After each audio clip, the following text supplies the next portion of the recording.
America ಸೈನಿಕರಿಗೆ Iran war ಮಾಡಿದೆ. ಅತಿ ದೊಡ್ಡ ಎಚ್ಚರಿಕೆ ಅಂತ ಹೇಳ್ಬೋದು ಇದು ಇರಾನ್ ಕಡೆಯಿಂದ ಟ್ರಂಪ್ಗೆ. ನಮ್ಮ ತಂಟೆಗೆ ಬಂದ್ರೆ ಅಥವಾ ನಮ್ಮ ನೆಲಕ್ಕೆ ಕಾಲಿಟ್ರೆ ಶವ ಪೆಟ್ಟಿಗೆ ಸೇರ್ತೀರಿ, ಹೂತಾಕ್ಬಿಡ್ತೀವಿ. ನೋಡಿ ಎಂಥ ಎಚ್ಚರಿಕೆ ಇದು. Welcome to hell. US troops who step foot on Iranian soil will live only in a coffin ಅಂತ ಹಾಕಿದ್ದಾರೆ. ಅಂದರೆ ಬನ್ರಿ, ವೆಲ್ಕಮ್, ನಿಮಗೆ ಪ್ರೀತಿಯ ಸ್ವಾಗತ, ಆದರೆ ಯಾರೂ ವಾಪಸ್ ಹೋಗಲ್ಲ. ಶವಪೆಟ್ಟಿಗೆಗೆ ಹೋಗ್ತೀರಿ, ಯಾರೊಬ್ಬರು ಬದುಕುಳಿಯಕ್ಕೆ ಹೋಗೋದಿಲ್ಲ ಅಂತ ವಾರ್ನ್ ಮಾಡಿದೆ.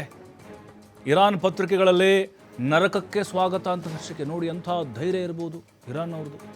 ಅಮೇರಿಕಾಗೆ ಇಂಥ ಸವಾಲನ್ನ ಹಾಕ್ತಾರೆ ಅಂತ ಹೇಳಿದ್ರೆ ನರಕಕ್ಕೆ ಸ್ವಾಗತ, ನಿಮ್ಮ ಬಾಡಿ ಕೂಡ ಸಿಗೋದಿಲ್ಲ, ಎಲ್ಲರನ್ನೂ ಕೂಡ ನಾವು ಫಿನಿಶ್ ಮಾಡ್ತೇವೆ. ನೋಡಿ, ಎಲ್ಲ ಇರಾನ್ನ ಬಹುತೇಕ ಪತ್ರಿಕೆಗಳಲ್ಲಿ ಹೆಡ್ಲೈನ್ಸಲ್ಲಿ ಬಂದಿದೆ ಇದು, ಮೇನ್ ಪೇಜಲ್ಲಿ. ಬನ್ನಿ ಕಾಲಿಡಿ, ಆಮೇಲೆ ನೋಡಿ ನಮ್ಮ ಅಸಲಿ ಆಟ ಅಂಥೇಳಿ ಸವಾಲು ಹಾಕ್ತಾ ಇದ್ದಾರೆ.